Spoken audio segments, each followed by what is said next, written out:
최신 IT 이슈를 쉽고 빠르게 살펴보는 리수다입니다. 오늘 살펴볼 이슈는 바로 쿠팡의 새로운 도전인데요.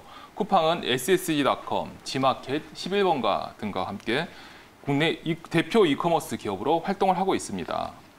쿠팡은 이들보다 온라인 쇼핑에서는 조금 더 앞서 있는 것으로 평가를 받고 있는데요. 하지만 사실 따져보면 온라인 쇼핑 시장에서 1위는 쿠팡이 아닙니다. 바로 네이버죠. 네, 네이버와 쿠팡은요, 온라인 쇼핑 시장에서 치열하게 경쟁하고 있습니다. 하지만 두 회사의 성격은 조금 다른데요. 네이버는 포털을 운영하는 검색회사입니다. 검색은요, 블로그와 동영상 같은 다양한 콘텐츠가 한 곳에 모이는 곳인데요. 쇼핑도 검색과 연결이 돼 있습니다. 사람들이 필요한 게 생기면 검색을 하기 때문이죠. 그래서 네이버는 검색을 했을 경우 쇼핑을 가능하도록 쇼핑 서비스를 운영하고 있습니다. 네이버는 국내 검색 시장에서 80% 정도를 차지해서 사람들이 많이 모이는 곳인데요. 그러니까 이곳에 판매자들이 물건을 올리고요. 이 물건을 소비자가 사게 되면 일정 부분의 수수료를 네이버가 가져가게 됩니다. 네. 반면 쿠팡은 직매입을 주로 하는 회사입니다. 이 직매입이라는 것은 제조사로부터 직접 물건을 사서 재판매를 하는 방식을 말합니다. 이렇게 같은 온라인 쇼핑 회사라 하더라도 운영 방식은 큰 차이가 있는데요. 그런데 최근 들어서 두 회사가 점점 유사해지고 있다고 합니다. 어떤 부분 때문일까요? 네, 바로 쿠팡의 행보 때문인데요. 쿠팡은 얼마 전에 쿠팡 안에 있던 쿠팡페이를 분리했습니다. 쿠팡페이에 더욱 힘을 실어주기 위한 조치인데요. 단순히 법인을 새로 세울 줄 알았더니 다른 회사를 사서 이 회사의 이름을 쿠팡페이로 바꿨습니다. 그리고 기존의 쿠팡페이를 담당하던 담당자들이 이곳으로 자리를 옮겼는데요. 이렇게 쿠팡이 자회사로 사들인 곳은 하이엔TV라는 곳입니다. 쿠팡의 행보가 예상되는 것도 바로 이 지점이죠. 네, 이 하이엔TV는 통신업과 전자결제 서비스를 영위하는 회사입니다. 쿠팡이 이 회사를 인수해서 쿠팡페이로 만든 것은 바로 핀테크에 아무래도 힘을 주기 위함인 것이죠. 그런데 여기에 또 한 가지 주목해야 될 것이 있습니다. 이 회사의 사업 목적을 보면 결제뿐만이 아니라 음반과 영화 같은 컨텐츠 제작 사업도 병행하고 있었던 것입니다.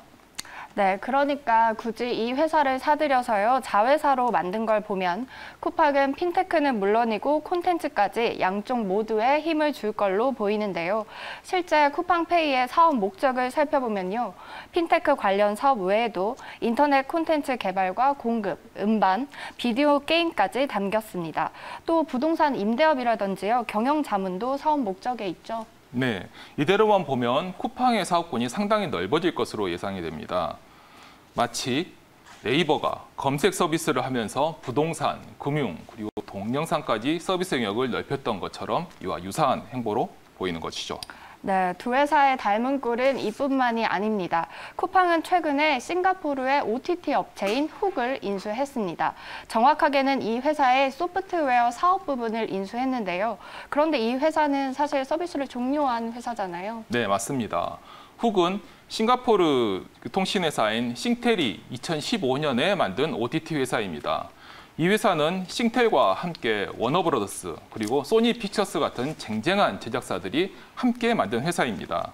그래서 싱가포르는 물론이고 태국, 인도, 인도네시아 등까지 진출을 했지만 글로벌 OTT 서비스의 강자인 넷플릭스와의 경쟁을 이기지 못해서 결국 서비스를 종료하고 파산보호 신청을 했습니다. 그런데 이처럼 서비스를 종료한 회사의 소프트웨어 사업 부문을 쿠팡이 굳이 인수를 했다는 것은 이것은 추후 OTT 시장에 진출을 하겠다는 맥락이 담겨진 것으로 읽을 수 있겠습니다. 네, OTT는 사실 굉장히 뜨거운 시장으로 떠오르고 있는데요. 국내에서도 넷플릭스에 맞서서 왓챠나 웨이브 등이 경쟁을 하고 있습니다. 또 국내 통신사들도 속속 뛰어들고 있는데요. 그런데 이런 쿠팡의 행보가 아마존과 굉장히 유사점이 많다고요. 네, 맞습니다. 글로벌 1위 전자상거래 업체인 아마존은요, 자체 OTT인 아마존 프라임 비디오를 운영하고 있습니다. 이 아마존 프라임 비디오는 현재 미국에서 넷플릭스 그리고 디즈니 플러스와 치열한 경쟁을 벌이고 있는데요. 아마존이 이처럼 자체 OTT 서비스를 운영하는 이유는 명확합니다. 바로 유료 멤버십 서비스인 아마존 프라임의 회원 수를 늘리기 위한 건데요. 이 회원들이 쇼핑에서의 혜택은 물론이고 OTT에서 동영상을 보기 위해서 유료 멤버십에 가입하도록 유도하는 것이죠. 네, 이 같은 모습은 네이버도 동일합니다. 네이버 역시 네이버 TV라든지 브이라이브 등으로 동영상 콘텐츠 플랫폼을 키우면서요. 음악과 웹툰, 쇼핑 등을 연계한 유료 멤버십 서비스인 네이버 플러스 멤버십을 시작했기 때문입니다. 네, 국내에서는 그야말로 잘 나가는 쿠팡이지만요. 아직 부족한 점도 있다고 지적을 받고 있습니다. 바로 위메프나 티몬처럼 상품 추천을 통해서 상품을 구입하는 비중이 현저히 적다는 것이죠. 쿠팡에서 상품을 사는 경우는 대부분 어떤 물건이 필요해서 쿠팡에 접속한 뒤에 검색을 해서 상품을 구매하는 경우가 대다수입니다. 네, 그런 쇼핑을 목적성이 가진 쇼핑이라고 하는데요.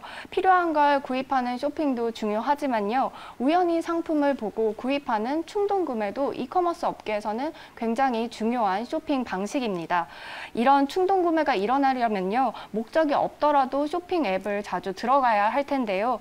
이런 OTT가 바로 구매자를 끌어들이는 미끼가 될 수 있는 겁니다. 네, 그러니까 대형 물류센터와 발빠른 운송으로 브랜드 입지를 공고히 한 쿠팡으로서는 이제 추천 상품을 구입할 수 있도록 그 서비스의 범위를 넓혀야 합니다. 바로 여기에 컨텐츠의 힘이 발휘되는 지점인데요. 영상을 보러 들어왔다가 쇼핑을 하는 길을 열게 되는 것이죠. 그리고 쿠팡이 컨텐츠 사업을 운영하고 잘 운영을 하게 된다면 이 유료 멤버십 가입자 수를 늘리는 기폭제 역할도 할 수 있게 됩니다. 그리고 여기에 앞서 말씀드린 것 같은 핀테크와의 연계도 또 꾀할 수 있겠죠. 네, 특히 쿠팡은 미국 나스닥 시장 상장을 목표로 하고 있습니다. 해외 법인이 있긴 하지만요, 쿠팡의 사업들은 국내에 머물러 있는데요. 이렇게 해외 기업 인수와 콘텐츠 도전이 해외 상장 시 한 발 더 나아갈 수 있는 밑거름이 될 수 있어 보입니다. 앞으로 언젠가는 쿠팡에서 영화를 볼 수 있는 날도 올 수 있겠죠. 지금까지 이수다였습니다.